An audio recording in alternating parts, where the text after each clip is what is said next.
মহাপুরুষদের কাছে বকুনি খাওয়াও পরবর্তীতে হয়ে দাঁড়ায় আশীর্বাদ স্বরূপ। যেমন হয়েছিল রামকৃষ্ণ মঠ মিশনের অষ্টম সংঘাধ্যক্ষ পূজনীয় স্বামী বিশুদ্ধানন্দ মহারাজের। তিনি বকুনি খেয়েছিলেন আধ্যাত্মিক সম্রাট ঠাকুরের মানসপুত্র পূজ্যপাদ স্বামী ব্রহ্মানন্দ মহারাজের কাছে। একবার নয়, পরপর বেশ কয়েকবার, কিন্তু পরে লাভ করেছিলেন এক স্বর্গীয় অনুভূতি। আজ সৎপ্রসঙ্গ পর্ব ৮১-তে সেই ব্রহ্মানন্দ মহারাজের বকুনিকেই একটু স্মরণ মনন করব। ১৯০৮ সালের আগস্ট মাসে স্বামী রামকৃষ্ণানন্দ মহারাজ অর্থাৎ শশী মহারাজ পুরী মঠ থেকে রাখাল মহারাজকে অর্থাৎ ব্রহ্মানন্দ মহারাজকে মাদ্রাজ মঠে নিয়ে আসেন। সেই সময় বিশুদ্ধানন্দ মহারাজও ওই মাদ্রাজ মঠেই ছিলেন। সেই বছরেরই অক্টোবর মাসের শেষের দিকে ঠিক হলো রাখাল মহারাজ যাবেন রামেশ্বর ধাম দর্শন করতে। রাখাল মহারাজের সঙ্গী হলেন শশী মহারাজ, আর সাথে চললেন স্বামী ধীরানন্দ, নিরোধ মহারাজ এবং স্বামী বিশুদ্ধানন্দ মহারাজ।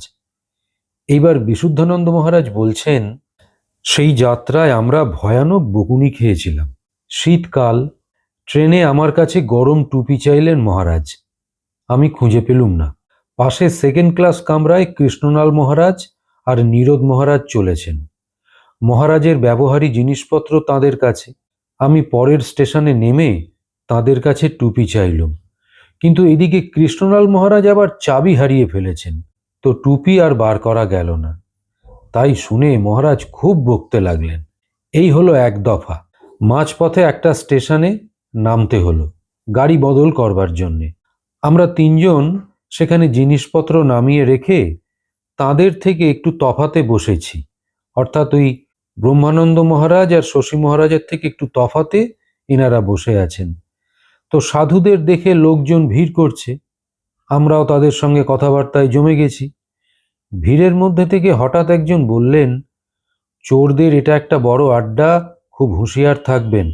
কথাটা মহারাজের কানে যেতেই আমাদের খুব ধমকে দিলেন। কেন না, জিনিসপত্রকে অনেকটা দূরে রেখে আমরা গল্পে মেতে গেছি। এই হলো দ্বিতীয় পর্ব।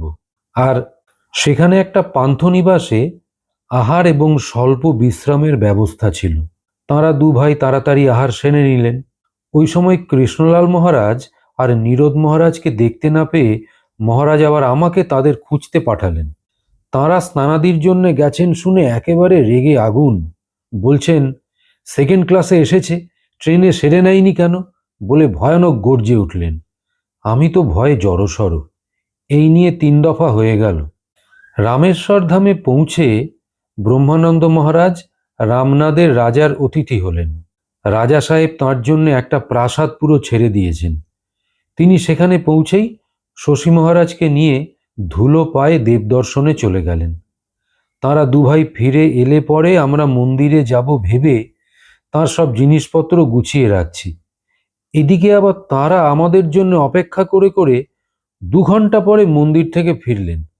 মহারাজ প্রথমেই কৃষ্ণলাল মহারাজকে নিয়ে পড়লেন। বলছেন, এতক্ষণ কি করা হচ্ছিল এখানে বসে থেকে? এতখানি বয়স হয়েছে, তুমি জানো না যে তীর্থস্থানে এসে ধুলো পায়ে দেবদর্শনে যেতে হয়? আমি আবার ভয় ভয় বলে ফেললুম, আমরা এই জিনিসপত্রগুলো একটু সাজিয়ে রাখছিলাম। এই কথা শুনে আবার ব্রহ্মানন্দ মহারাজ বলে বসলেন, শশী ভাই, আনো তো একখানি বাতি, এগুলো এখনই জ্বালিয়ে দিই, আপদ চুকে যাক। অর্থাৎ ওই জিনিসপত্রগুলো জ্বালিয়ে দেবার কথাই বলছেন মহারাজ, কারণ ওইগুলোর জন্যই তো তারা দেবদর্শনে যেতে পারেননি। আসলে পূজনীয় মহারাজের কাছ থেকে কোথাও গেলে প্রথমেই দেবদর্শনে যে যেতে হবে এবং সেটাই যে একটি গুরুত্বপূর্ণ কাজ এবং তা ধুলোপাই করা প্রয়োজন, এই অমূল্য শিক্ষাটি পাওয়া গেল। ঠাকুর রামকৃষ্ণদেব তাই বলতেন, মন্দিরে গেলে আগে জোশ করে দেবদর্শনটা সেরে নাও। একটু খেয়াল করলে দেখা যাবে এই প্রতিটি বকুনির পেছনেই একটি না একটি শিক্ষা আমাদের শিক্ষাপ্রাপ্ত হয়ে যাচ্ছে। এদিকে এত সব বকুনি খেয়ে স্মৃতিচরণায় বিশুদ্ধানন্দ মহারাজ বলছেন, তার রুদ্রমূর্তি দেখে ভাবলুম, মহাপুরুষদের সঙ্গে আর তীর্থ দর্শনে যাচ্ছি না বাবা, সেবা পরাত তো আছেই, তার ওপর আবার ধমক খেতে খেতে প্রাণান্ত। কিন্তু এর পরেই তার যে অমূল্য অভিজ্ঞতাটি হলো, এবার সেটি শুনুন। পরদিন সকাল থেকে ব্রহ্মানন্দ মহারাজকে দেখতে পাওয়া যাচ্ছে না। শশী মহারাজ আর আমরা সবাই ব্যস্ত হয়ে পড়লাম, কেননা মহারাজ তো কখনো একা কোথাও যান না। আশেপাশে সব বৃথাই খোঁজা হলো। শশী মহারাজ তখন অনুমানে বললেন, মহারাজ বোধহয় মন্দিরে চলে গেছেন। আমরা তাড়াতাড়ি মন্দিরে যেয়ে দেখলুম শশী মহারাজের অনুমান যথার্থ। মন্দিরে পৌঁছে যা দেখলুম তা কেমন করে বোঝাই বলো? তার একটু আভাস শুধু দিতে পারি। দেখলুম তিনি শিব ও সন্নিধানে ধ্যান ও মগ্ন, বাহ্যশূন্য, নিষ্পন্দ। শশী মহারাজ আমাদের ইশারা করলেন তাকে ঘিরে বসে পড়তে, যাতে ভিড়ের চাপে তার শরীরে কোনো আঘাত না লাগে। তিনি নিজেই একটা দিক আগলে বসে পড়লেন। আশ্চর্য, বসার অল্পক্ষণের মধ্যে আমরাও গভীর ধ্যানে ডুবে গেলুম। দেখো ব্যাপার, উচ্চ আধ্যাত্মিক শক্তি সম্পন্ন মহাপুরুষদের সান্নিধ্যে যে আসবে প্রভাবিত হয়ে পড়বে। হৃদয় আধ্যাত্মিক ভাবের স্ফুরণ আপনি হবে। তাই তো শাস্ত্রে অবিরাম সাধু সঙ্গের মহিমা কীর্তন করা। এইভাবে প্রায় 2 ঘন্টা কেটে গেল। মহারাজ ধীরে ধীরে বাহ্যলাভ করলেন, আমরাও সহজ হলুম। তিনি অবশ্য আরও 8 ঘন্টা আসনে বসে থাকলেন, মুখের ভাব শান্ত গম্ভীর। তারপর শশী মহারাজ খুব সন্তর্পণে তাকে একখানি গাড়িতে তুলে নিয়ে বাসস্থানে ফিরলেন। এই হলেন আমাদের ব্রহ্মানন্দ মহারাজ। তাঁর সাথে সময় কাটানো মানেই জীবনের এক একটি শিক্ষা প্রাপ্ত হওয়া। যেমন হয়েছিল টাকা পয়সার হিসাব রাখা ও রসিদ সংক্রান্ত একটি ঘটনায়। ঘটনাচক্রে এক্ষেত্রেও জড়িয়েছিলেন পূজনীয় বিশুদ্ধানন্দ মহারাজ। ঘটনাটির ব্যাপারে মহারাজ জানাচ্ছেন, তখন স্বামীজির ইন্সপায়ার্ড টকস, দেববাণী, এই বইখানা ছাপানোর ব্যাপারে ব্রহ্মানন্দ মহারাজ খুব চেষ্টা চরিত্র করছেন। এই বইখানি ছাপানোর ব্যাপারে ভগিনী দেবমাতা সক্রিয় ভূমিকা নিয়েছেন। এই বইখানির ব্যাপারে একটি আলাদা হিসাবপত্রও রাখা হচ্ছে। শশী মহারাজ আবার মাঝে মাঝে সেই তহবিল থেকে টাকা ধার নিচ্ছেন, কেননা ব্রহ্মানন্দ মহারাজের আগমনে মঠের খরচ একটু বেড়েছে তো। বই বিক্রির টাকা ও তার হিসাব রাখার ভার আবার পড়েছে আমার ওপর। সর্বদর্শী মহারাজ কখন যেন লক্ষ্য করেছেন যে শশী মহারাজ আমার হিসাবের টাকা থেকে ধার নিয়ে যাচ্ছেন, অথচ তার রসিদপত্র কিছু থাকছে না। একদিন আমাকে জিজ্ঞেস করে জানলেন তার অনুমান যথার্থ। তখনই বললেন, এটি ঠিক নয়, তুমি শশী মহারাজের কাছে রসিদ নিয়ে রাখবে। এবারে আমি পড়লুম উভয় সংকটে। শশী মহারাজের কাছে আবার রসিদ চাইব কি করে? মহারাজ আমার অবস্থা অনুভব করে বললেন, তুমি আমার নাম করে বলবে। পরের বার টাকা দেবার সময় মহারাজের নির্দেশ নিবেদন করা মাত্রই শশী মহারাজ সসম্ভ্রমে বললেন, নিশ্চয়ই নিশ্চয়ই, একটু কাগজ আনো, আমি এখনই রসিদ লিখে দিচ্ছি।